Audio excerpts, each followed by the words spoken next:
Nining panahon sa pandemic, wag tuo ang mga post sa social media paghatag lang og kalingawan.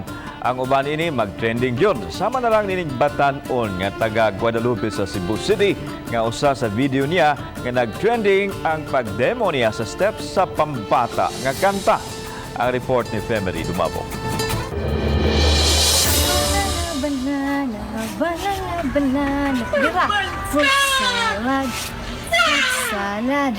Nag-trending ang demo ni Maria Shoni Sanchez sa bagong steps sa kantang pambata nga fruit salad nga miabot og 3.2 million views ug libuan ka mga shares. Sulob ni Shoni ang uniform sa iyang inahan nga public school teacher. Aspiring educator si Shoni nga usa ka incoming third-year education student nga maoy labing joker sa ilang barkada. Gawas sa paghatag og lingaw sa netizens, tuyo usab niya nga makita unsa ka mamugnaon ang magtutudlo aron malingaw ug makat-on ang iyang mga tinunan. So, to get the attention sa students, kailangan jolly jud ka gabi. Na-inspire po ko gabi kaya ang ubang teachers is na-active na po sa mga nadaghan sa mga pamagi sa akong pagkuhan sa new normal. Ikaon sa 13 kapagsuon si Shoni ug siya lang ang misunod sa tunob sa iyang inahan. Ado na may laing pangandoy apan emosyonal niyang gisaysay sa GMA TV Balitang Bisdak kung unsa kabililihon ang tahas sa magtutudlo sama sa iyang inahan.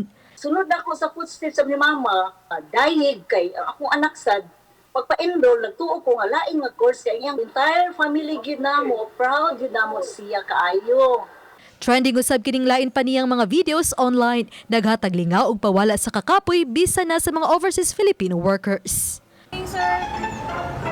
Ano na dyan ko kitang signal, sir? Saka mo dyan po sa babaw, sir. Nakita kong signal. Ha? Signal? Obanik Cleofer Lumayag, ako si Femery Dumabok.